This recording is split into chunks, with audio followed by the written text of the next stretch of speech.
चलो, तो अभी हम लोग क्या बात करने वाले, टेक्नोलॉजी के अंदर हम लोग डिस्कस करेंगे अब पीसीआर के बारे में। PCR, polymerase chain reaction. और पॉलीमरेज चेन रिएक्शन के अंदर बेसिकली करना क्या होता है, आपको इन विट्रो डीएनए का रेप्लिकेशन करना है। ठीक है, तो नेक्स्ट यहाँ पे आ जाएगी टेक्नोलॉजी।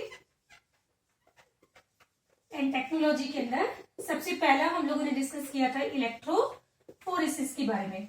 तो इलेक्ट्रोफोरेसिस जो है वो ध्यान रखना, आपके 12th बोर्ड में फिर इससे क्वेश्चन आ सकता है एग्जाम में। ठीक है, चलो उसके बाद में नेक्स्ट हम बात करेंगे यहाँ पे पॉलीमरेज चेन रिएक्शन के बारे में। तो ये पॉलीमरेज चेन क्या है, पॉलीमरेज चेन एक रिएक्शन का नाम है बेटा, बट इसमें जो मशीन होती है उस मशीन को हम लोग क्या बोलते हैं, मशीन का नाम होगा यहाँ पे थर्मोसाइक्लर। मशीन हो जाएगी यहाँ पे थर्मोसाइक्लर।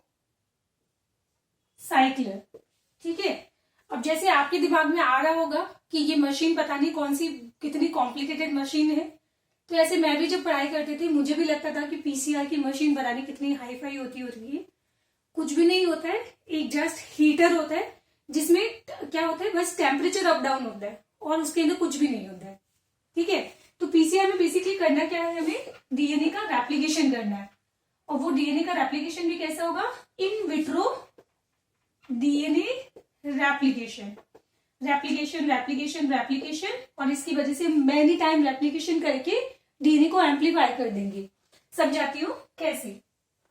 तो ये हमारे पास क्या हो गए, ये हमारे पास डीएनए हो गया, और इस डीएनए को हम लोग चाहते हैं कि ये एम्पलीफाई हो जाए, तो इसको हम लोग क्या बोलेंगे, टेम्पलेट डीएनए। ठीक है, तो अब डीएनए में आप लोग जानते हो कि एक 5 प्राइम होता है, एक 3 प्राइम होता है। यहाँ पे भी क्या होगा 5 प्राइम, ये क्या होगा 3 प्राइम, एंड दोनों के बीच में यहाँ पे बॉन्डिंग कौन सी मिलेगी आपको, हाइड्रोजन बॉन्डिंग मिलेगी, है ना। तो अब देखो डीएनए का रेप्लिकेशन अगर करना है तो आप लोगों ने क्या पढ़ा था कि डीएनए जो है उसमें हाइड्रोजन बॉन्ड को ब्रेक करना होगा। तो टेक्निकली आप सोच रहे होंगे कि यहाँ पे हम लोग ऐड करेंगे हेलिकेज एंजाइम, बट शायद मैंने आपको एक चीज और बताई थी कि अगर मैं मतलब यहाँ पे क्या करूं, इसको गर्म करके हम हाइड्रोजन बॉन्ड को तोड़ सकते हैं। जैसे एग्जांपल, हम लोग पानी को क्या करते हैं, गर्म करते हैं ना, तो पानी के अंदर वाटर और वाटर मॉलिक्यूल के बीच में बॉन्डिंग कौन सी होती है, हाइड्रोजन बॉन्डिंग। तो उस हाइड्रोजन बॉन्डिंग को हम लोग क्या करते हैं, पानी को गर्म करके ब्रेक कर देते हैं। तो टेक्निकली क्या हुआ, किसी चीज को गर्म करने पर हाइड्रोजन बॉन्ड क्या होते हैं, ब्रेक हो जाते हैं। सो सेम लाइक मैं भी यहाँ पे इसको क्या करेंगे, गर्म करेंगे। तो यहाँ पे टेम्परेचर जो है वो हो जाएगा 90 से लेकर 95 डिग्री सेल्सियस। तो तुम एक चीज सोचो कि जब टेम्परेचर कितना है, 90 से 95 डिग्री सेल्सियस टेम्परेचर हो गया, तो उस केस में यहाँ पे डीएनए की दोनों स्ट्रैंड क्या हो जाएगी, सेपरेट हो जाएगी। और डीएनए ये क्या हो गया, डीएनए की दोनों स्ट्रैंड क्या हो गई, सेपरेट हो गई। तो इसको हम लोग क्या बोलेंगे कि डीएनए डीनेचर्ड हो गया, डी, और ये प्रोसेस क्या हो जाएगा, दिस प्रोसेस इज डीनेचुरेशन। चलो अब डीनेचुरेशन हो गया, अब इसके बाद क्या करें, तो देखो अब डीएनए से डीएनए बनाना है, तो आप लोगों ने शायद पढ़ा होगा, यहां पे बेटा आपको सिंगल स्ट्रैंडेड बाइंडिंग प्रोटीन की जरूरत नहीं है। ठीक है, और ना ही आपको यहाँ पे रिक्वायरमेंट होगी किसकी, टोपोआइसोमरेज की, क्योंकि वहां पे तो बेटा डीएनए इतना बड़ा था इसलिए वहां पे ट्विस्टिंग बढ़ जाती है, बट यहाँ पे डीएनए बहुत छोटा है तो वहां पे ट्विस्टिंग वाला प्रॉब्लम नहीं आएगा। तो यहाँ पे आपको हेलिकेज एंजाइम को हमने रिप्लेस किया है बाय हीटिंग, और यहाँ पे सिंगल स्ट्रैंडेड बाइंडिंग प्रोटीन और क्या बोलते हैं टोपोआइसोमरेज, इनकी रिक्वायरमेंट नहीं है। इसके बाद सीधा आ जाते हैं हम लोग प्राइमर के बारे में। तो अब मुझे बताओ कि यहाँ पे प्राइमर कहाँ पे बाइंड होता है, तो आप लोगों ने पढ़ा था बेटा कि प्राइमर जो होता है वो 5 प्राइम पे बाइंड होता है, पढ़ा था। तो इस केस में हम लोग यहाँ पे लगाएंगे क्या, प्राइमर। गलत लगा दिया, क्योंकि प्राइमर खुद 5 to 3 डायरेक्शन में बनता है, बट टेम्पलेट का स्ट्रैंड कौन सा होगा, टेम्पलेट होगा कौन सा, 3' to 5'। तो ये मैंने यहाँ पे ऐड कर दिया क्या, प्राइमर। पर अगर ये प्राइमर होगा तो बेटा डीएनए तो कौन सी डायरेक्शन में बनेगा, ये 5' to 3' इस तरह बनेगा ना, तो एक ही क्या होगा, स्ट्रैंड यहाँ पे क्या होगा, एम्पलीफाई होगा। बट अगर इसको भी एम्पलीफाई करना है तो आपको यहाँ पे भी रिक्वायरमेंट होगी किसकी, प्राइमर की रिक्वायरमेंट होगी। अगर 12th बोर्ड में ये मेन एग्जाम में क्वेश्चन आता है पीसीआर को एक्सप्लेन करने के लिए, तो ध्यान रखना ये अगर 5 प्राइम के सामने 3 प्राइम इस तरह से आपने चीजें मैच नहीं किया, जैसे आप कहीं पे भी प्राइमर ऐड कर रहे हो, तो एग्जामिनर समझ जाएगा कि बच्चा गलती से कुछ भी करके रट के आया है, उसको अभी कॉन्सेप्ट समझ नहीं है। तो ध्यान रखना कि प्राइमर कहां पे बाइंड होते हैं, प्राइमर 3 प्राइम पे बाइंड होता है, टेम्पलेट का 3 प्राइम। सो बेसिकली यहाँ पे कौन ऐड हो रहा है, प्राइमर ऐड हो रहा है। इस प्राइमर के बारे में भी आपको मैं कुछ चीजें बताऊंगी, ठीक है। तो प्राइमर जब ऐड होगा तो प्राइमर है कितने, यहाँ पे 2 प्राइमर ऐड हो गए, एक यहाँ पे ऐड हो रहा है, एक यहाँ पे ऐड हो रहा है ना। तो ऐसा एनसीईआरटी में लिखा हुआ है कि प्राइमर की रिक्वायरमेंट कितनी होती है, यहाँ पे 2 प्राइमर की रिक्वायरमेंट होती है, ठीक है। अच्छा, प्राइमर क्या है, बेसिकली डीएनए होता है, जो हमारे टेम्पलेट डीएनए का क्या होता है, कॉम्प्लीमेंट्री होता है, उसके एंड्स का 3 प्राइम एंड का क्या होता है, कॉम्प्लीमेंट्री होता है, ठीक है। अगर ये मैम कॉम्प्लीमेंट्री है और ये इसके साथ क्या हो रहा है, हाइड्रोजन बॉन्ड बन रहे हैं, तो प्राइमर और टेम्पलेट के बीच में हाइड्रोजन बॉन्ड फॉर्म हो रहे हैं। तो जब हाइड्रोजन बॉन्ड फॉर्म होते हैं तो आपको टेम्परेचर यहाँ पे कम करना होगा। तो यहाँ पे टेम्परेचर को हम कम करेंगे कितना, 50 से लेकर 60 डिग्री सेल्सियस तक, मतलब 50 डिग्री तक ले जाएंगे। तो यहाँ पे प्राइमर क्या हो रहा है, अटैच हो रहा है, तो इस प्रोसेस को बोला जाएगा क्या, एनेलिंग। तो एडिशन ऑफ प्राइमर, इसको प्रोसेस को क्या बोला जाएगा, एनेलिंग बोला जाएगा। तो पहला स्टेप क्या हो गया, डीनेचुरेशन, दूसरा क्या हो जाएगा, एनेलिंग हो जाएगा। अब इसके बाद में इसमें हम लोग ऐड करेंगे क्या, डीएनए पॉलीमरेज एंजाइम। क्या ऐड करेंगे यहाँ पे, डीएनए पॉलीमरेज एंजाइम।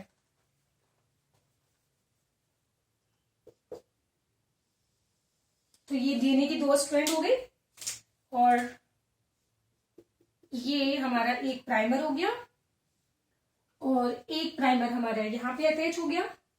ये इसका 5 प्राइम है, ये इसका 3 प्राइम है। और टेम्पलेट की बात करूं तो ये 5 प्राइम 3 प्राइम 5 प्राइम 3 प्राइम, होश में रहना इनके बारे में। अब क्या होगा, अब यहाँ पे देखो प्राइमर के आगे क्या होगा, यहाँ पे डीएनए का रेप्लिकेशन हो जाएगा और डीएनए का रेप्लिकेशन करेगा कौन, डीएनए पॉलीमरेज एंजाइम। ये भी इस तरह से डीएनए का क्या कर रहा है, रेप्लिकेशन कर रहा है। तो क्या बोलेंगे इसको, DNA polymerase enzyme. So basically यहाँ पे तुम्हें रिक्वायरमेंट किसकी होगी, न्यूक्लियोटाइड की। और न्यूक्लियोटाइड भी कौन सी होनी चाहिए, D anti deoxy nucleotide. And plus यहाँ पे तुम्हें रिक्वायरमेंट होगी किसके बारे में, इसकी रिक्वायरमेंट होगी डीएनए पॉलीमरेज की। तो डीएनए पॉलीमरेज क्या कर रहा है यहाँ पे, ये कर रहा है पॉलीमराइजेशन। तो हमारे पास थर्ड स्टेप क्या हो गया, this is third step is polymerisation. ये हो गया पॉलीमराइजेशन, ठीक है। तो अब इस तरह से यहाँ पे डीएनए के कितने, 2 टेम्पलेट, मतलब 2 डीएनए बन गए। बट ये वाला जो प्रोसेस है बेटा, ये प्रोसेस अब काफी बार चलता रहेगा। मतलब अब इस मशीन के अंदर वापस टेम्परेचर इंक्रीज होगा, इस मशीन के अंदर अब वापस क्या होगा, टेम्परेचर इंक्रीज होगा। और ये मैं साइकिल बना देती हूँ कितना, मल्टीप्लाई आप 30 कर दो, 30 टाइम्स टेम्परेचर हो, मतलब ये साइकिल रिपीट होती रहेगी। तो बेसिकली इसमें आपको न्यूक्लियोटाइड और टेस्ट ट्यूब को खोल के ना, ऐसा नहीं होता बेटा कि रिएक्शन चल रही है और बीच रिएक्शन में आप न्यूक्लियोटाइड ऐड कर रहे हो, डीएनए पॉलीमरेज ऐड कर रहे हो। तो अब मैं बताती हूँ कि प्रैक्टिकली होता क्या है। आपके पास एक टेस्ट ट्यूब होती है, मतलब जिसको छोटी सी एक ट्यूब होती है जिसको बोलते हैं एपेंड्रॉफ। तो उस एपेंड्रॉफ के अंदर आप लोग क्या करोगे, आपका जो टेम्पलेट डीएनए है वो डाल दिया, फिर उसके बाद में आपको जरूरत होगी डीऑक्सी न्यूक्लियोटाइड की, वो भी आपने ऐड कर दिए। और इसके अंदर आपको ऐड करना पड़ेगा डीएनए पॉलीमरेज भी, और इसमें ऐड करना होगा आपको प्राइमर भी, और इसके अंदर आपको ऐड करना होगा मैग्नीशियम भी। क्यों, क्योंकि मैग्नीशियम जो होता है वो डीएनए पॉलीमरेज का को फैक्टर होता है। तो इसके अंदर एपेंड्रॉफ के अंदर मैंने क्या किया, ऐड किया। यहाँ पे ऐड करेंगे हम लोग एक तो टेम्पलेट डीएनए, एक तो टेम्पलेट डीएनए हमें चाहिए होगा, दूसरा इसमें हम प्राइमर भी ऐड करेंगे, तीसरा न्यूक्लियोटाइड्स भी हम लोग ऐड करेंगे, वो भी कौन से, डीऑक्सी वाले। और इसके अलावा प्राइमर तो हो ही गया है ना, और इसके अलावा इसमें मैग्नीशियम भी हम लोग ऐड करेंगे, क्योंकि मैग्नीशियम क्या होता है, को फैक्टर होता है। एंड प्लस साथ में हम लोग इसमें ऐड करेंगे क्या, डीएनए पॉलीमरेज एंजाइम। बस ये सारी चीजें ऐड करके आप क्या करोगे, उस एपेंड ड्रॉप को पीसीआर मशीन के अंदर रख दो। और पीसीआर मशीन जो होती है वो करती कुछ नहीं है बेटा, ये सिर्फ क्या करेगी, हर विद इन 1 मिनट के अंदर वो अपना टेम्परेचर चेंज कर दी है। जैसे फॉर एग्जाम्पल 1 मिनट के अंदर वहां पे टेम्परेचर हो जाएगा 95 डिग्री सेल्सियस। तो जैसे ही 95 होगा तो डीएनए की दोनों स्ट्रैंड अलग हो जाएगी एंड सडनली एकदम से टेम्परेचर फिर डाउन होगा। डाउन कितना हो गया, 50 हो गया। तो जैसे ही टेम्परेचर डाउन होगा 50, तो यहाँ पे डीएनए की दोनों स्ट्रैंड अलग तो हो गई है और इनके साथ में प्राइमर क्या होगा, हाइड्रोजन बॉन्ड बना लेगा। फिर सडनली टेम्परेचर वापस राइज होगा एंड राइज होकर यहाँ पे टेम्परेचर हो जाएगा 72 डिग्री, क्योंकि ये जो डीएनए पॉलीमरेज है वो काम करता है 72 पे। मैं एक्सप्लेन करती हूँ। फिर 72 पे क्या हो रहा है, पॉलीमराइजेशन हो रहा है। फिर पॉलीमराइजेशन कंप्लीट हो गया, ठीक है, और विद इन नेक्स्ट सेकेंड जो होगा यहाँ पे टेम्परेचर वापस हो जाएगा 95। तो पीसीआर मशीन जो होती है उसमें कुछ नहीं होता, जस्ट टेम्परेचर अप डाउन होता है, ठीक है। तो पहले मुझे भी लगा था कि पीसीआर मशीन पता नहीं भयानक सी कोई मशीन होती होगी, कुछ नहीं है बेटा, वो विद इन मतलब क्या बोलते हैं मिनट्स के अंदर बस टेम्परेचर चेंज करती रहती है। ये क्लियर हो गया, पॉइंट समझ आया। तो इसके बाद फाइनली ये साइकिल जो है कंटिन्यूसली चलती रहेगी और यहाँ पे कितना हो गया 30 टाइम्स। तो फाइनली मैम इसके बाद हमें डीएनए की कितनी कॉपी मिलेगी, तो एक बार में मुझे बताओ कितने डीएनए बन रहे हैं। एक बार में 2 डीएनए बन रहे हैं, तो क्या मैं इसको 2 की पावर n कर दूं और 2 की पावर 30 करो तो 2 की पावर 30 करो तो हम लोग यहाँ पे टेम्पलेट एक तो नहीं लेंगे ना, कम से कम थोड़े ऐसे 100-200 के करीबन टेम्पलेट होता है जो हम लोगों ने एक डीएनए आइसोलेट किया था। तो इसमें अराउंड आपको 1 बिलियंस डीएनए की क्या मिल जाएगी, कॉपी मिल जाएगी। ऐसा क्यों, क्योंकि हर बार डीएनए जो है वो डबल हो रहा है। तो 2 की पावर अगर मैं 30 करूं तो आंसर आपकी काफी ज्यादा आएगा, 1 बिलियन के करीब आएगा। ये तो मैंने तब बोला है कि जब हमारे पास डीएनए का एक स्ट्रैंड है, पर मान लो कि ऐसे हमारे पास टेम्पलेट डीएनए बहुत सारे हैं, तो फिर उसको फाइनली मल्टीप्लाई कर लेना। पॉइंट समझ आया। नाउ मैम देखो ये टेक्निक तो मुझे बहुत बढ़िया लगी है कि लेबोरेटरी के अंदर इस तरह से डीएनए को हमने एम्पलीफाई कर लिया, पर मैडम ये इतना बढ़िया टेक्निक दिया किसने था। तो साइंटिस्ट का नाम है यहाँ पे कौन, कैरी मुलेस साइंटिस्ट, और ये ईयर है 1983 का। और इसके लिए बेटा कैरी मुलेस को नोबेल प्राइज तो बनता ही है। तो कैरी मुलेस को क्या मिला था, नोबेल प्राइज भी मिला था इस चीज के लिए। अच्छा एक और चीज, इसके अंदर पीसीआर के अंदर हम एक इंपॉर्टेंट एंजाइम यूज कर रहे हैं, कौन सा, डीएनए पॉलीमरेज एंजाइम। अब प्रॉब्लम क्या होता है कि अगर मैं तुम्हारी सेल का डीएनए पॉलीमरेज आइसोलेट करके पीसीआर की टेस्ट ट्यूब में डाल दूं तो एक प्रॉब्लम पता है क्या होगी, मैंने क्या बोला था कि ये साइकिल 30 टाइम्स चलती रहती है। फिर एकदम से टेम्परेचर राइज होगा, डाउन होगा, डाउन होगा, फिर टेम्परेचर राइज होगा, डाउन होगा, इंक्रीज होगा, फिर इंक्रीज होगा, लाइक इस तरीके से। तो जब तुम एक चीज सोचो कि यहाँ पे टेम्परेचर एकदम से 95 डिग्री हो जाएगा, हमारा DNA polymerase best efficiently work करता है 37 डिग्री पे, पर यहाँ पे 37 डिग्री सेल्सियस पे जो डीएनए पॉलीमरेज होगा वो 95 पे क्या हो जाएगा, डीनेचर्ड हो जाएगा। तो हमारा डीएनए पॉलीमरेज यहाँ पे काम पीसीआर में नहीं आने वाला है। तो नाउ हमें एक ऐसा डीएनए पॉलीमरेज की रिक्वायरमेंट होगी, ध्यान से सुनना, 12th क्लास का बोर्ड एग्जाम का क्वेश्चन है। अब हमें एक ऐसे डीएनए पॉलीमरेज एंजाइम की रिक्वायरमेंट होगी जो एक्चुअली हाई टेम्परेचर पे भी काम करे। तो अब ऐसा इस दुनिया में कौन से ऑर्गेनिज्म है जो वेरी हाई टेम्परेचर पे आराम से सर्वाइव कर सकते हैं, मतलब उनके लिए 90 डिग्री 100 डिग्री सेल्सियस एक ऑप्टिमम टेम्परेचर होता है। तो आपने सुना होगा आर्कीबैक्टीरिया, है ना। तो हम ये डीएनए पॉलीमरेज कहां से ऑब्टेन करेंगे, ये आइसोलेट करेंगे हम लोग कहां से, आर्कीबैक्टीरिया से। तो ये थर्मोस्टेबल का मतलब होता है कि जो 95 डिग्री सेल्सियस पे भी डीनेचर नहीं हो। तो ये थर्मोस्टेबल डीएनए पॉलीमरेज हम ऑब्टेन करेंगे थर्मो एसिडोफिल से। और थर्मो एसिडोफिल्स क्या होते हैं, दीज आर आर्कीबैक्टीरिया। तो ये हम लोग ऑब्टेन करेंगे कहां से, आर्कीबैक्टीरिया। और एनसीईआरटी के अंदर इसका नाम दिया हुआ है बैक्टीरिया का इसका नाम है थर्मस एक्वेटिकस। बैक्टीरिया का नाम क्या है, थर्मस एक्वेटिकस, इसका नाम है थर्मस एक्वेटिकस।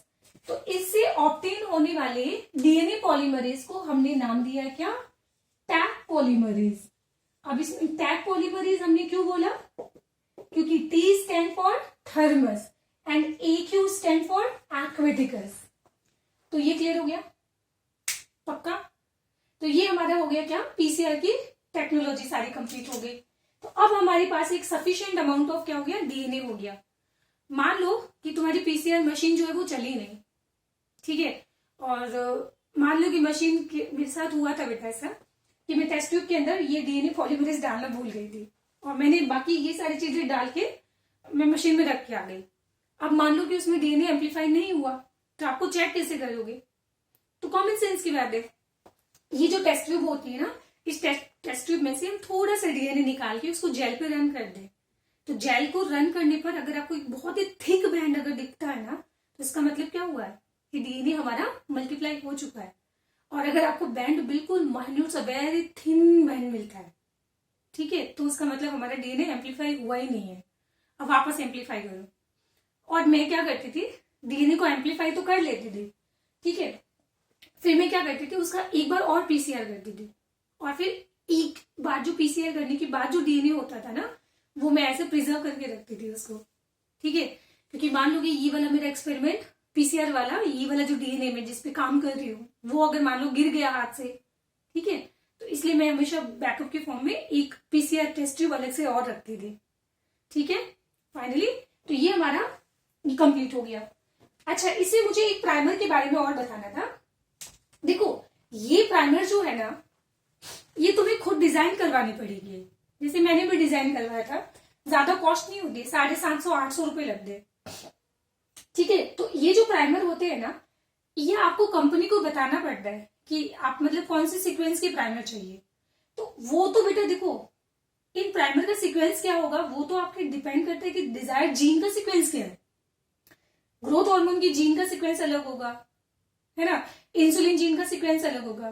तो आप क्या करोगे, सबसे पहले जो एनसीबीआई है ना, क्या बोलूं मैं उसको, जीन सीक्वेंस, कैसे समझाऊं मैं आपको, हाँ, मतलब बहुत सारी मतलब मान लो सपोज करो कि इंसुलिन की जो जीन है वो आपको एनसीबीआई पे, ह्यूमन जीनोम प्रोजेक्ट याद है, हाँ, तो वहां पे अवेलेबल है। तो आप लोग क्या करोगे, ह्यूमन जीन का बिल्कुल शुरू का एक थोड़ा सा पोर्शन जो है वो लोगे, मतलब ये हम लोग लेते हैं 10 to 12 न्यूक्लियोटाइड। सबसे बेस्ट होता है 10 न्यूक्लियोटाइड, 12 न्यूक्लियोटाइड प्राइमर। इतने न्यूक्लियोटाइड के सीक्वेंस को आप क्या करोगे, वो दे दोगे आप कंपनी को, फिर company within one week या 10 डेज के अंदर वो प्राइमर आपको भेज देती है ना। तो इसका मतलब ये जो प्राइमर होते हैं ये आर्टिफिशियल होते हैं या नेचुरल होते हैं। पहली बात तो ये प्राइमर जो होते हैं वो हमारा क्या होता है, कॉम्प्लीमेंट्री होता है। एंड कॉम्प्लीमेंट्री किसका होता है, कॉम्प्लीमेंट्री ऑफ डिजायर्ड डीएनए। हमारा जो टारगेट डीएनए है उसका कॉम्प्लीमेंट्री होता है। और यहाँ पे प्राइमर की जरूरत कितनी पड़ेगी, 2 प्राइमर। एंड हम लोग इनको बोलते थे फॉरवर्ड प्राइमर और इसको बोलते थे रिवर्स प्राइमर, है ना। तो खैर आपको प्राइमर के नाम तो नहीं बोलने, बट ध्यान रखना 2 प्राइमर की जरूरत पड़ेगी। और फिर उसके बाद में ये वाले जो डीएनए होते हैं ये आर्टिफिशियल थे, ये नेचुरल नहीं होते, ये हमें कंपनी से बनवाने पड़ते थे। और इसके अंदर थोड़ी सी न्यूक्लियोटाइड होती थी, जिसे मैंने बोला था कि आइडियली 10 to 12 न्यूक्लियोटाइड का प्राइमर बेस्ट होता है। तो ये बेसिकली क्या होता है, ऑलिगो न्यूक्लियोटाइड्स होते हैं। समझ आ गया। तो ये कहानी थी हमारी किसके बारे में, प्राइमर के बारे में। क्लियर। अब इसके बाद चलो, तो ये हमारी टेक्नोलॉजी दोनों जो थी वो कंप्लीट हो गई। क्लियर।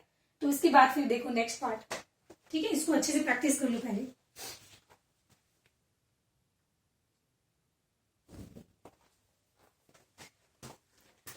चलो, तो अब देखो हुआ क्या। सबसे पहले हमने पढ़ा था क्या, डीएनए आइसोलेशन के बारे में। फिर डीएनए आइसोलेट करने के बाद में हमने एंजाइम रेस्ट्रिक्शन एंडोन्यूक्लियस पढ़ा था, उससे काट लिया। काटने के बाद हमने उसको वेक्टर पढ़े थे, ठीक है। उसके बाद में हमने पढ़ा था क्या, टेक्निक्स। तो इलेक्ट्रोफोरेसिस से सेपरेट कर लिया, उसको एम्पलीफाई कर लिया, और एम्पलीफाई करने के बाद जो हमारे वेक्टर है वो तैयार है। उस वेक्टर में आप उसको लाइगेट कर दीजिए।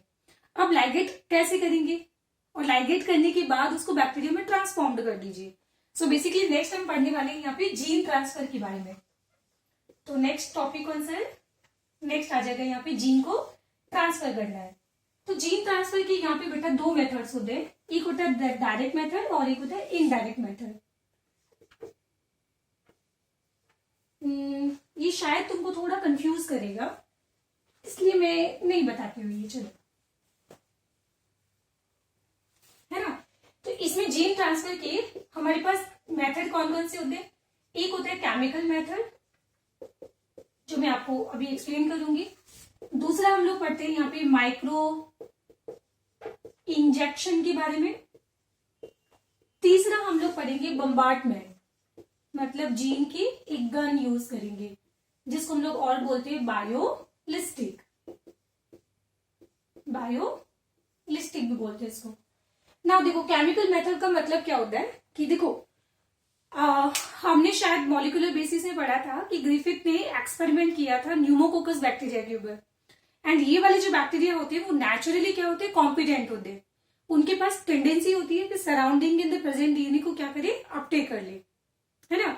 बट अब जब हम जिसको ई कोलाई को यूज कर रहे हैं ना, तो ये ई कोलाई जो है वो नेचुरली कॉम्पिटेंट नहीं है। इसके पास में अगर आप एक रिकॉम्बिनेंट वैक्टर को अगर प्लेस कर दोगे तो ये बैक्टीरिया इसको क्या करेगा, अपटेक नहीं करेगा। क्यों नहीं करेगा मैम, क्योंकि जो हमारा जो डीएनए होता है, इस डीएनए के ऊपर चार्ज कैसा होता है, नेगेटिवली चार्ज होता है। और कोई भी चार्ज पार्टिकल आइदर पॉजिटिव या नेगेटिव, तो ये मॉलिक्यूल कैसे होते हैं, ये मॉलिक्यूल हाइड्रोफिलिक होते हैं।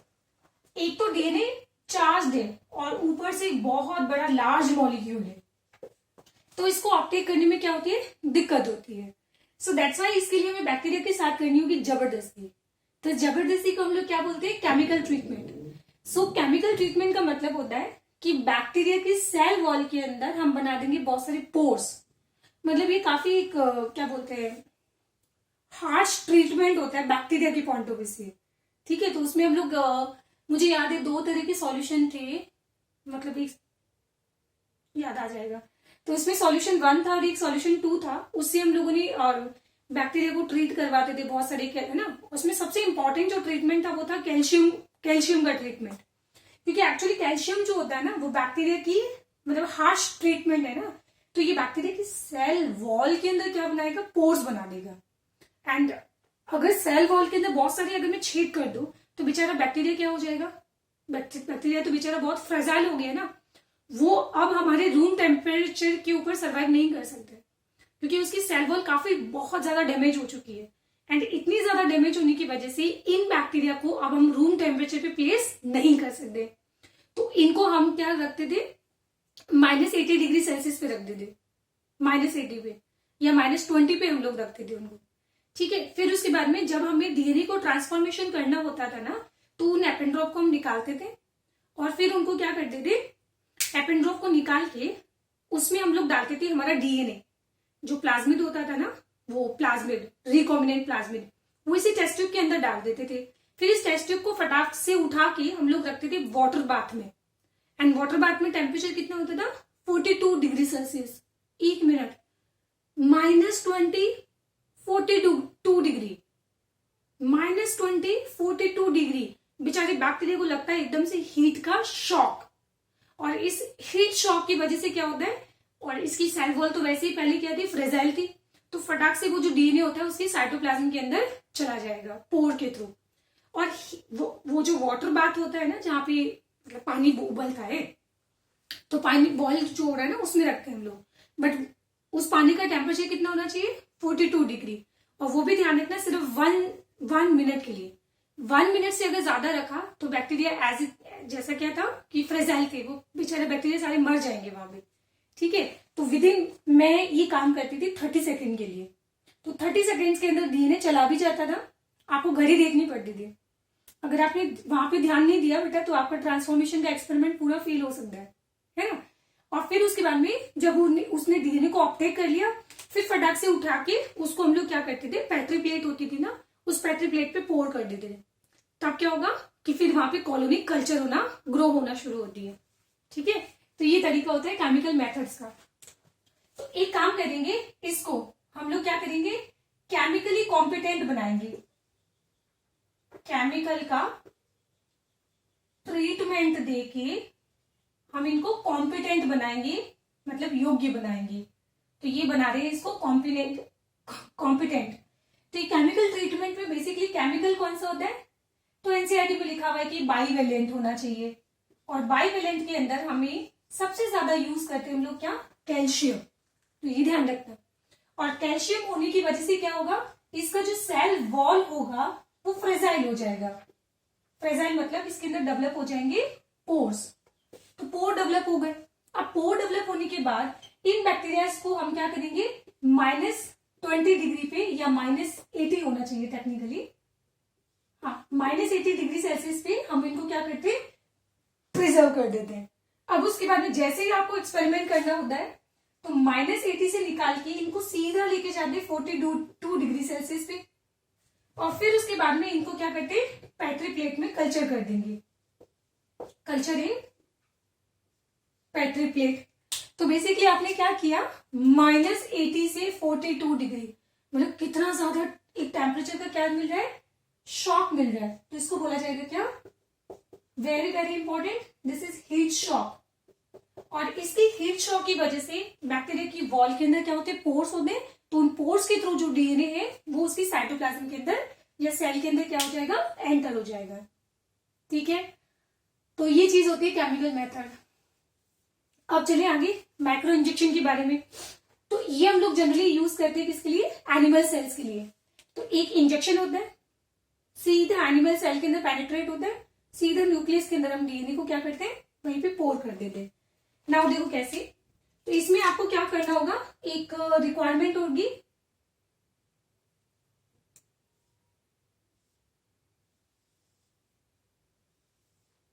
ये क्या है, दिस इज पिपेट।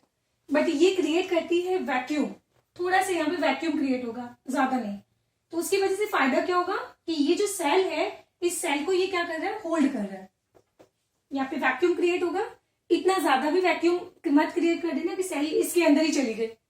ठीक है, तो इतना ही वैक्यूम क्रिएट करना कि सेल को सिर्फ क्या कर ले, होल्ड कर ले।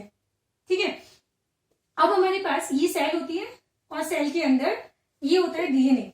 तो ये टेक्निक हम लोग किसके लिए यूज कर रहे हैं, ये हम लोग यूज करते हैं क्या, एनिमल सेल्स के लिए। क्योंकि बेटा प्लांट सेल्स के ऊपर, बैक्टीरिया के ऊपर, फंगस के ऊपर एक सेल वॉल नाम की कोई चीज होती है। एंड सेल वॉल जो होती है वो रिजिड होती है, हार्ड होती है। तो आपके जो इंजेक्शन की जो निडल है ना वो टूट जाएगी। तो इसलिए हम लोग उसको वहां यूज नहीं कर सकते। तो यहाँ पे ये जो इंजेक्शन होता है, इसका निडल का जो साइज होता है वो पता है न्यूक्लियस से भी छोटा होता है। तो दैट्स वाई इसका निडल इतना ज्यादा छोटा है ना, माइक्रोस्कोपिक निडल है, इसलिए हम लोग क्या बोलेंगे इसको, माइक्रो इंजेक्शन। और इस इंजेक्शन के अंदर क्या होगा, इस इंजेक्शन के अंदर यहाँ पे फील्ड होता है क्या,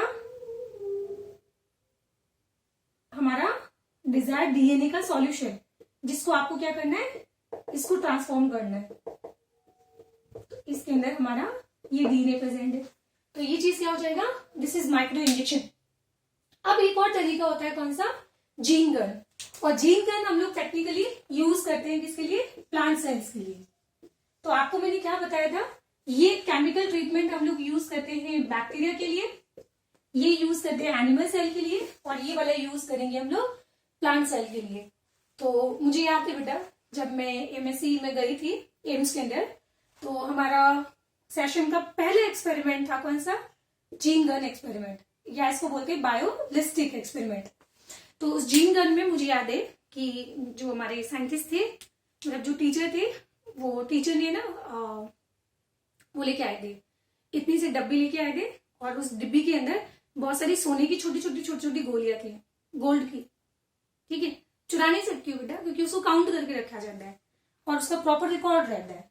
ठीक है, तो अब दिमाग में आ रहा होगा कि चुरा लेते हैं उसको, है ना, तो ऐसा नहीं है।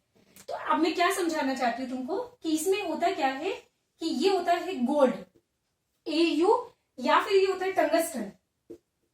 टंगस्टन का कैसे लिखते हैं, चलो लिख लेना आप लोग। तो यहाँ पे क्या होता है, टंगस्टन। ओ माय गॉड, मतलब बुलेट्स होती है गोल्ड की और टंगस्टन की।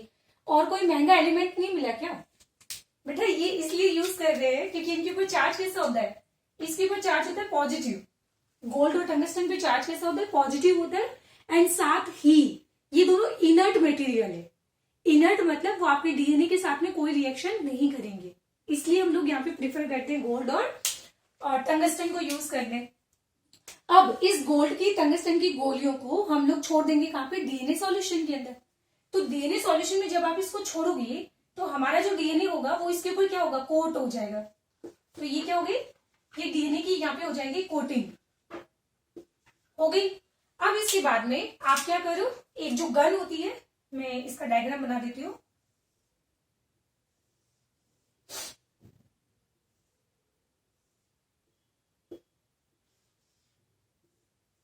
तो ये हमारा पिस्टन हो गया, ठीक है। और यहां पे प्रेजेंट होते हैं छोटे छोटे पोर्स।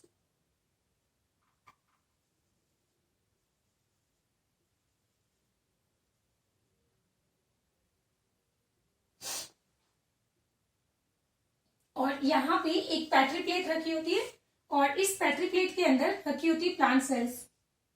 बट अब तुम्हें दिमाग में क्वेश्चन आ रहा होगा कि मैडम प्लांट सेल के ऊपर तो एक सेल वॉल होती है ना। नहीं बेटा, यहाँ पे हम लोग रखते हैं प्रोटोप्लास्ट एंड प्रोटोप्लाज्म नहीं, मैं प्रोटोप्लास्ट की बात कर रही हूँ। प्रोटोप्लास्ट का मतलब होता है cell wall without plant cell, without plant cell हमने यहाँ पे रख दिया। अब क्या करेंगे, यहाँ पे रखी हुई है हमारी ये गोल्ड की गोलियां, ठीक है, यहाँ पे, और टंगस्टन की भी हो सकती है ना। और इसके ऊपर क्या है, यहाँ पे इसके ऊपर है डीएनए की कोटिंग की हुई है, यहाँ पे डीएनए इसके ऊपर चिपका हुआ है, तो ये डीएनए की कोटिंग मिलेगी। अब क्या होगा, जैसे ही आप पिस्टन दबाओगे, यहाँ से जैसे ही पिस्टन को आप प्रेस करेंगे तो इन गोलियां क्या होगी, एकदम से तेजी से भागेगी। बट आप क्या देख रहे हो कि आगे जाके यहाँ पे पोर्स कैसे हो गए, छोटे हो गए। तो ये जो गोलियां होती है, ये गोलियां यहीं पे रुक जाएगी, है ना। बट उसके साथ में जो डीएनए होगा वो एकदम तेजी से, डीएनए के, अब आप डीएनए के पास में क्या आ गई, डीएनए के पास में आ चुकी है स्पीड, एंड वो स्पीड से जो डीएनए होगा वो चला जाएगा कहां पे, प्लांट सेल्स के अंदर। तो बेसिकली इसके थ्रू हमने क्या किया, डीएनए को एक स्पीड प्रोवाइड करी है ना। और ये जाके पेनिट्रेट हो जाएगा कहां पे, प्लांट सेल्स के अंदर। तो ये क्या होता है, जीन गन होता है। हालांकि बेटा इसमें सक्सेस के चांसेस बहुत कम होते हैं, बहुत कम होते हैं, इसलिए अब हम लोग आजकल जीन गन को प्रिफर नहीं करते। डाइकोट प्लांट के लिए हमने पिछली क्लास में पढ़ा था क्या, एग्रोबैक्टीरियम ट्यूमिफिकेशंस। हाँ, तो मैंने लेबोरेटरी के अंदर क्या पढ़ा था, एग्रोबैक्टीरियम ट्यूमिफिकेशंस ही पढ़ा था। क्योंकि इस केस में प्रॉब्लम क्या होता है, प्लांट सेल्स के ट्रांसफॉर्मेशन होने का चांसेस कम हो जाता है, और डीएनए के डैमेज होने के चांसेस बहुत ज्यादा होते हैं, ठीक है। मतलब क्या गारंटी है बेटा कि ये डीएनए स्पीड के साथ जाए और जाने के बाद साइटोप्लाज्म में ना रुके, सीधा न्यूक्लियस के अंदर जाए, है, तो उसके चांसेस कम होते हैं ना। बट फिर भी एनसीईआरटी में दिया हुआ है, इसलिए हम लोगों को ये तो पढ़ना ही पड़ेगा, ठीक है। और बाकी एक और दिया हुआ है डिसआर्म पैथोजन के बारे में, जो मैं आपको ऑलरेडी पढ़ा चुकी हूँ, कि अगर रेट्रोवायरस को हम लोगों को, अगर एनिमल सेल को इन्फेक्ट करना है तो पहले हमें उसमें से उन जीन्स को रिमूव करना होगा, कौन सी, जो लाइटिक साइकिल के लिए रेस्पॉन्सिबल है। तो अगर वो सेल में जाएगा तो सही, पर वहां जाके वो मल्टीप्लाई नहीं करेगा, वो बस जाके इंटीग्रेट हो जाएगा, और साथ साथ हमारा डीएनए भी क्या हो जाएगा, इंटीग्रेट हो जाएगा। तो इसको कहते हैं क्या, कि वायरस को हमने क्या कर दिया, हैंडीकैप कर दिया, वो कुछ नहीं कर पाएगा, ठीक है। तो ये हमारा एक और तरीका हो गया, कौन सा, एक और टॉपिक हमने कवर कर लिया, कौन सा, जीन ट्रांसफर के बारे में, ठीक है। तो इसको फटाफट पढ़ो और एनसीईआरटी से रीड कर लेना इसको जल्दी से।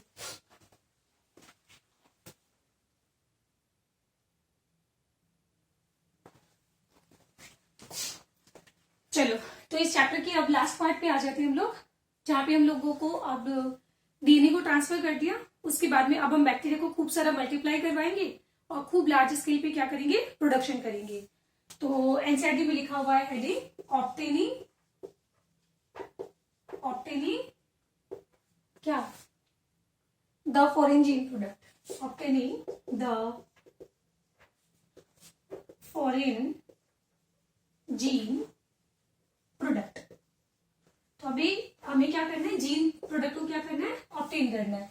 सो बेसिकली इसमें एक टर्म यूज किया जाता है रिकॉम्बिनेंट प्रोडक्ट। रिकॉम्बिनेंट प्रोडक्ट का मतलब होता है कि जिसके पास जीन है नहीं, उसमें आप जीन ट्रांसफर करवा के उसमें आप प्रोडक्शन करवा रहे हो, तो वो हो जाएगा हेटेरोजिनस होस्ट, हेटेरोलोगस होस्ट बोला जाएगा उसको। जैसे एग्जांपल बैक्टीरिया, बैक्टीरिया एक हेटेरोलोगस होस्ट है इंसुलिन जीन के लिए, और अगर बैक्टीरिया के अंदर इंसुलिन का प्रोडक्शन हो रहा है तो उसको बोला जाएगा क्या क्या रिकॉम्बिनेंट प्रोटीन बोला जाएगा। ये क्लियर हो गया। अब यहाँ पे अगर आपको प्रोडक्ट को ऑब्टेन करना है तो क्या आप सीधा जो बड़े बड़े स्टील की टंकी होती है उनमें सीधा प्रोडक्शन शुरू कर दोगे क्या?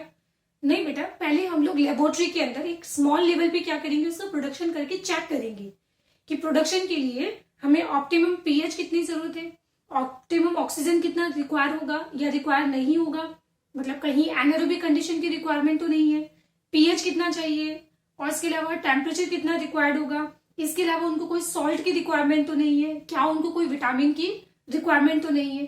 तो ये सारी चीजों को हम लोग स्टैंडर्डाइज करेंगे कहाँ पे, लेबोरेटरी के अंदर।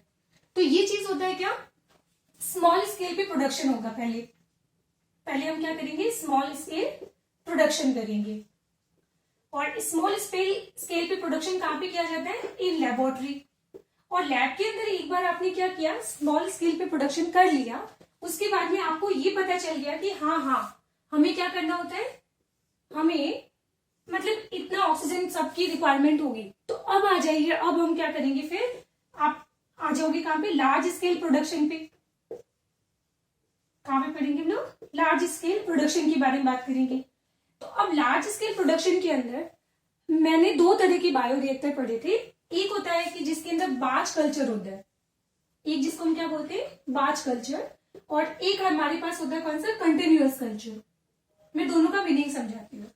बाच कल्चर का मतलब होता है कि इसमें मीडिया, बैक्टीरिया सब कुछ डाल के इसको हमेशा के लिए ढक्कन लगा दो, पूरा क्लोज कर दिया। अब आप तब तक वेट करो जब तक इसमें प्रोडक्ट बन नहीं जाता। जब एक बार पूरा प्रोडक्ट बन गया उसके बाद में आप ढक्कन ओपन करो, एंड ओपन करने के बाद इसके अंदर जितना भी आपके पास जो कल्चर है उसको निकालो और उसमें से आपके प्रोडक्ट को प्यूरिफाई कर लो, सेपरेट कर लो। तो ये होता है बैच कल्चर। दूसरा होता है कंटिन्यूअस कल्चर, जो आपके सिलेबस में दिया हुआ है। कंटिन्यूअस कल्चर का मतलब होता है कि हम लोग यहाँ पे एक इनपुट रखेंगे और यहाँ पे हम लोग एक आउटपुट रखेंगे। तो इसमें होता क्या है कि इनपुट से कंटिन्यूअसली हम लोग मीडिया को ऐड करते रहेंगे, और यहाँ से कंटिन्यूअसली हम लोग मीडिया को क्या करते रहेंगे, निकालते रहेंगे। तो मीडिया के अंदर यहाँ पे क्या होगा, हमारा जो प्रोडक्ट होगा उसको हम लोग क्या करेंगे, आइसोलेट कर लेंगे। तो अब मुझे एक चीज बताओ, इन दोनों में से बेटर कौन सा है? तो इसमें से कुछ बच्चे आंसर दे रहे होंगे कि बैच कल्चर बेटर होता है। गलत बात है बेटा, क्योंकि बैच कल्चर में तुम एक चीज सोचो कि जब बैक्टीरिया की ग्रोथ होगी, और उसके बाद रिसोर्सेज जब लिमिटेड हो जाएंगे तो इसके बाद अब ग्रोथ नहीं होगी। समझ आ गया? इसके बाद अब ग्रोथ नहीं होने वाली है। बट जब अगर मैं कंटिन्यूअस कल्चर की बात करूं तो कंटिन्यूअस कल्चर में क्या होगा, कंटिन्यूअस कल्चर के अंदर ये हमेशा रहेगा जे फेज के अंदर। क्यों? क्योंकि बेटा बैक्टीरिया के अंदर हम लोग क्या कर रहे हैं, यहाँ से नया मीडिया ऐड करते जा रहे हैं कंटिन्यूअसली। जब कंटिन्यूअसली इसको यहाँ पे अवेलेबल फूड अवेलेबल होता रहेगा तो उस कंडीशन में ये कैसा ग्राफ बनेगा, जे शेप कर्व बनेगा। तो जे शेप कर्व कब बनता है, जब रिसोर्सेज अनलिमिटेड होते हैं। सो इस केस में अगर यहाँ पे ये हमेशा लॉग फेज में रहेगा, लॉग मतलब एक्सपोनेंशियल फेज में रहेगा, तो एक्सपोनेंशियल फेज में हमेशा रहेगा तो इसमें प्रोडक्शन भी क्या होगा, मैक्सिमम होगा। तो एनसीईआरटी के अंदर एक ऐसा वर्ड लिखा हुआ है बेटा, आप देखो पेज नंबर 204 पे बिल्कुल फर्स्ट लाइन, जिसमें लिखा होगा कि क्या, कि यहाँ पे एक्सपोनेंशियल या लॉग फेज के अंदर रहने की वजह से यहाँ पे कंटिन्यूअस प्रोडक्शन होता रहेगा। तो आप एक काम करो, मैं इसको रब नहीं करूंगी, तो ये आप लोग ध्यान रखना क्योंकि ये वर्ड एनसीईआरटी में यूज हुआ है। ठीक है, अब आ जाते हैं हम लोग यहाँ पे इस बायोरिएक्टर की। जब बात करते हैं लार्ज स्केल जो प्रोडक्शन करना होता है तो उसके लिए हमें मीडिया की जरूरत होती है, और मीडिया भी बेटा स्टील की टंकी भरनी है।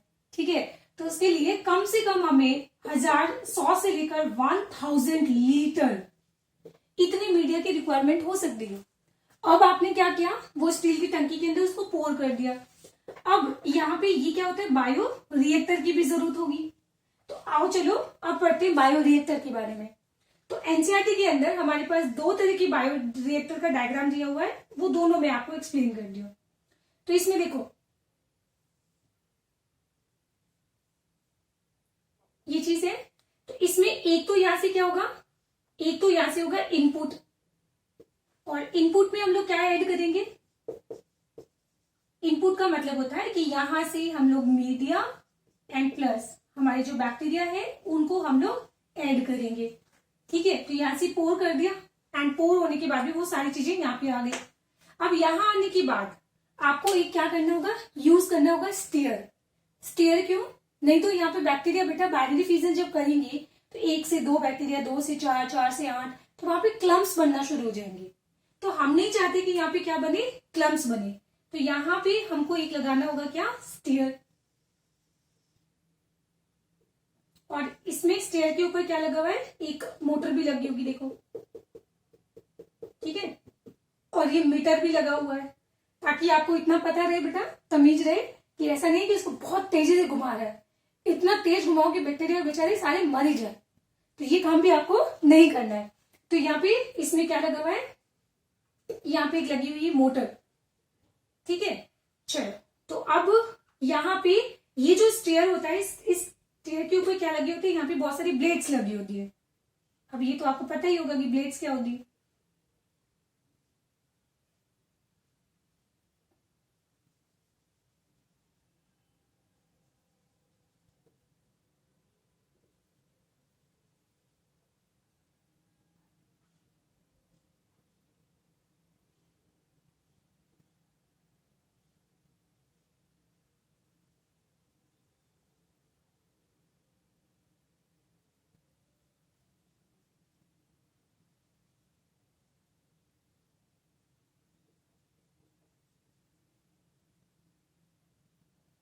एक और बनाऊंगी।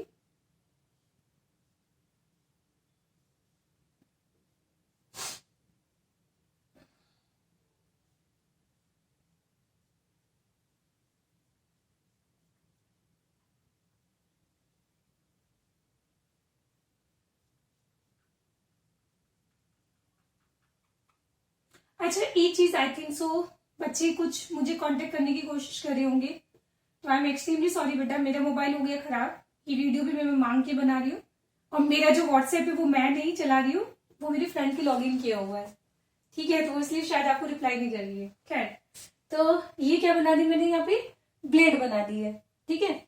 और चलो, तो अब इसको क्या करेंगे, हम घुमाना शुरू करेंगे, पर इतना भी तेज नहीं घुमाना है बेटा कि बैक्टीरिया स्वाहा हो जाए यहाँ पे। अब देखो, हमने यहाँ पे मीडिया कितना फिल किया था, हमने मीडिया यहाँ पे इतना फिल किया था। देखो, जब कोई चीज को आप घुमाते हो ना, मतलब घर में भी देखा होगा कि जब हम किसी चीज को क्या करते हैं, स्टेयर कर दे, तो वहां पे क्या बनना शुरू होते हैं, फॉर्म बनना शुरू होते। तो यहाँ पे क्या बनेंगे, सबसे ऊपर झाग बनना शुरू हो जाते हैं ना, फॉर्म बनना शुरू हो जाएंगे। तो ये जो सबसे ऊपर वाला जो इम्पेलर है ना, वो सिर्फ फॉर्म के अंदर घूमता है। तो जैसे मान लो बाल्टी में बहुत सारे झाग बन जाते हैं ना, तो उनको हम कैसे तोड़ते हैं, हाथ डाल के ऐसे ना, हाँ, ऐसे हम लोग क्या करेंगे, ये वाला जो सबसे वाला इम्पेलर ऊपर वाला है ना, इसको बोलते हैं फॉर्म ब्रेकर इम्पेलर। इसका काम स्टेयर करना नहीं है, इसका काम होता है फॉर्म को ब्रेक करना। तो फॉर्म ब्रेकर इम्पेलर हो गया ये, ठीक है। चलो, तो ये तो हमने पढ़ लिया इसके बारे में। नाउ उसके बाद में अब इसके अंदर क्या करना है, एरेशन भी प्रोवाइड करना है, इसको ऑक्सीजन भी चाहिए। तो बताओ, यहां से ऑक्सीजन एक पाइपलाइन के थ्रू प्रोवाइड करें, या फिर दूसरा हमारे पास एक तरीका और होता है, कौन सा, ये वाला। मतलब इसकी टंकी के बिल्कुल नीचे हम लोगों ने एक ऐसा डिस्क बना दिया, और उस डिस्क के अंदर क्या होंगे, यहाँ पे बहुत सारे छेद होते हैं, ठीक है। और यहां से हम लोग क्या प्रोवाइड कर रहे हैं, एयर प्रोवाइड कर रहे हैं। तो ये चीज क्या हो जाएगा, यहाँ पे एरेशन हो जाएगा, ठीक है। बट यहाँ पे एयर जो होगी वो ध्यान रखना, वो कैसी होनी चाहिए, वो स्टेराइल एयर होती है। वो क्या होगी, यहाँ पे स्टेराइल एयर होनी चाहिए। ऐसा ना हो कि इसकी हवा के अंदर ही बहुत सारे बैक्टीरिया फंगस हो, ताकि वो यहाँ जाके ग्रो हो जाए, है ना। अब देखो, यहाँ पे आपको टेम्परेचर को क्या करना है, बैलेंस करना है, सॉरी पीएच को। तो पीएच को बैलेंस करने के लिए यहाँ पे तुम्हें एक पीएच मीटर भी लगाना होगा, जो कंटिन्यूसली यहाँ पे ये चेक करे कि यहाँ पे कहीं प्रोडक्शन के दौरान पीएच गड़बड़ तो नहीं हो रही है ना। तो ये पीएच भी मेंटेन करनी होगी और इसके अंदर टेम्परेचर भी मेंटेन करना होगा। आप टेम्परेचर कैसे मेंटेन करेंगे, तो हम लोग क्या करते हैं, ये जो पूरा हमारा पीएच मीटर भी होता है और ये थर्मामीटर भी होता है। मान लो कि यहाँ पे टेम्परेचर बढ़ गया, आप क्या करोगे, तो इसकी कूलिंग करेंगे। तो एक्चुअली ये जो बायो रिएक्टर होता है इसकी साइड में एक बना होता है वाटर जैकेट। यहाँ पे क्या बना होता है, वाटर का एक जैकेट बना होता है और इस जैकेट के अंदर हम फिल्ड कर देते हैं क्या, कूल वाटर, ठंडा पानी। तो उसकी वजह से ये क्या करेगा, इसमें जो हमारा मीडिया है उसको ठंडा कर देगा। या फिर अगर आपको टेम्परेचर बढ़ाना है तो इसमें आप डाल दीजिए गर्म पानी। ठीक है, तो यहां से ये वाटर जैकेट के अंदर एंटर होगा। ये पानी अंदर नहीं है बेटा, बाहर बाहर है। ठीक है, और यहां से ये वापस बाहर निकल जाएगा। ठीक है, तो यहाँ पे पीएच मीटर भी होता है और एक यहाँ पे टेम्परेचर का मीटर भी होता है, थर्मामीटर। तो ये हो जाएगा थर्मामीटर। समझ आ गया, पक्का। ठीक है, तो यहाँ पे हमें क्या क्या चीजें बैलेंस करनी होगी, तो यहाँ पे हमें बैलेंस करना होगा। एक तो मैंने आपको बोला टेम्परेचर, वो तो होना ही चाहिए, मस्ट। ठीक है, दूसरा हमें यहाँ पे पीएच को भी मेंटेन करना होगा। तीसरा हमें यहाँ पे एरेशन को भी मेंटेन करना होगा। और चौथा, इसमें आपको सॉल्ट को भी, प्लस इसके अलावा इनको विटामिन की जरूरत तो नहीं है कहीं बैक्टीरिया को, तो ये भी हमें क्या करना होगा इसमें। और प्लस बैक्टीरिया को यहाँ पे ग्रो करने के लिए क्या सबस्ट्रेट की जरूरत है वो भी आपको, एक्सेट्रा, ये सारी चीजें इसके अंदर बैलेंस करते हुए चलना होगा या इसको प्रोवाइड करना होगा। प्रोवाइड मतलब ऑप्टिमम चीजें, बैलेंस ना बोल के मैं इसको लिखती हूँ ऑप्टिमम। तो इसमें क्या क्या ऑप्टिमम चीजों की रिक्वायरमेंट होगी, तो ये समझ आ गया। अब एनसीईआरटी के अंदर एक डायग्राम ऐसा बनाया हुआ है और एक डायग्राम और दिया हुआ है। जो दिया हुआ है स्पार्ज्ड, मतलब ये मैंने दिया डायग्राम जो बनाया है ना, ये बनाया मैंने यहाँ पे स्टीयर्ड, क्योंकि यहाँ पे ये स्टीयर्ड है ना, तो स्टीयर्ड बायो रिएक्टर, जिसमें मैंने एक गलती कर दी है, मैंने गलती ये कर दी, ये नहीं होता है इसमें। ठीक है, बताओ इसमें एडिशन कहां से होता है। ये जो आपको इंपेलर दिख रहा है ना, इस इंपेलर के अंदर ही क्या फील्ड होती है, एयर फील्ड। क्या कर रही हूं मैं, इंपेलर के अंदर नहीं होती है,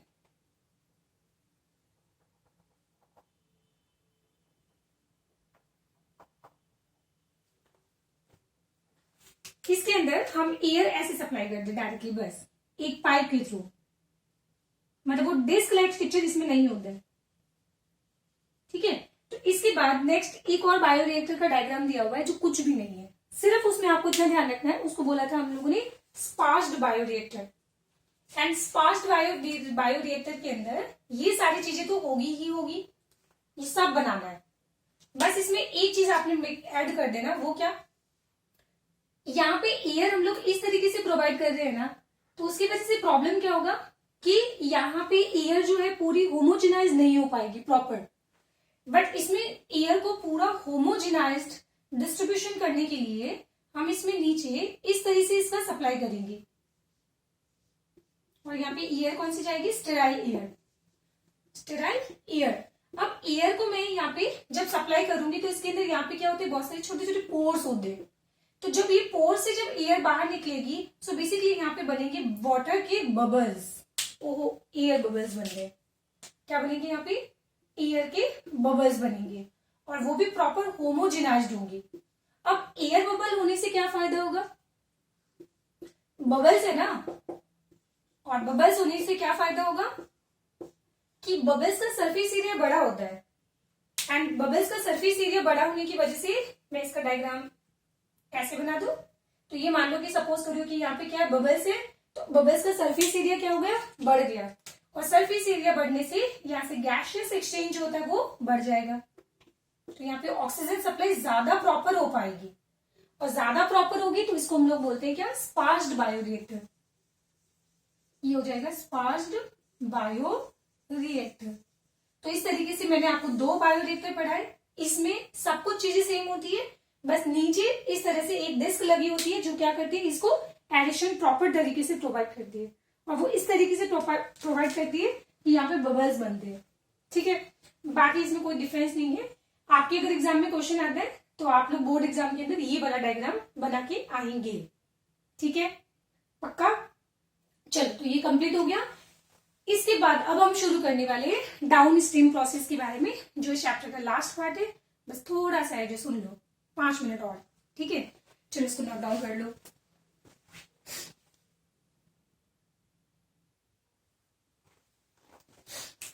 चलो, तो उसके बाद में इस चैप्टर का लास्ट पार्ट आ रहा है कौन सा, डाउन स्ट्रीम प्रोसेस के बारे में। डाउन स्ट्रीम का मतलब क्या होता है, डाउन मतलब प्रोडक्ट बनाने के बाद आप क्या करोगे। प्रोडक्ट बनाने के बाद हम लोग सिंपली उसका प्रोडक्ट का सेपरेशन करेंगे एंड प्लस क्या करेंगे, उसका प्यूरिफिकेशन करेंगे। तो उसको मीडिया में से आइसोलेट करेंगे, आइसोलेट मतलब सेपरेट करेंगे, और सेपरेट करने के बाद में उसका प्यूरिफिकेशन करेंगे। बस इसी को हम लोग क्या बोलते हैं, डाउनस्ट्रीम प्रोसेस बोलते हैं। ठीक है, तो इसके साथ अब मान लो सपोज करो कि आपने इंसुलिन प्रोडक्ट को आइसोलेट किया है, तो उसको आप क्या करना होगा, एक प्रिजर्वेटिव के अंदर एक एप्रोप्रिएट तरीके से प्रिजर्व भी करना होगा। नहीं तो ऐसा ना हो बेटा कि प्रोटीन जो थी वो खराब होगी। ठीक है, और प्लस साथ में मान लो कि इंसुलिन प्रोडक्ट प्रोटीन जो है वो आपने ऑब्टेन तो कर लिया, बट उसका क्लिनिकल ट्रायल भी आपको करना पड़ेगा। ऐसा नहीं सीधा प्रोडक्शन किया और ले जाके ये लो भैया, ठीक है, लगा लो इंसुलिन, है ना, इंजेक्शन ले लो, तो ऐसा नहीं होता है। तो ये क्या होगा, क्लिनिकल, यहाँ पे आपको क्लिनिकल ट्रायल भी लेना होगा। क्लिनिकल ट्रायल का मतलब होता है कि किसको कितने अमाउंट के अंदर इंजेक्शन लगना है, कितनी बार इंजेक्शन लगना है, ठीक है, और कितना, मतलब वही सेम चीज है। ठीक है, तो ये चीज हो जाएगा, है ना। और ये हम लोग जानते हैं कि सेपरेशन और प्यूरिफिकेशन जो होता है बेटा, प्रोडक्ट टू प्रोडक्ट वेरी करता है। ये क्या करेगा, vary from product to product. ठीक है, खुश। ठीक है, तो ये 3 लेक्चर के अंदर आपका ये चैप्टर कंप्लीट हो गया। अगला चैप्टर इससे भी छोटा है, जो आपको दो चैप्टर में, शायद 2 क्लास में खत्म हो जाएगा, नहीं भी होगा तो 3 क्लास में तो पक्का ही खत्म हो जाएगा। ठीक है, चलो, तो आज के लिए इतना ही। Thank you, tata, bye bye.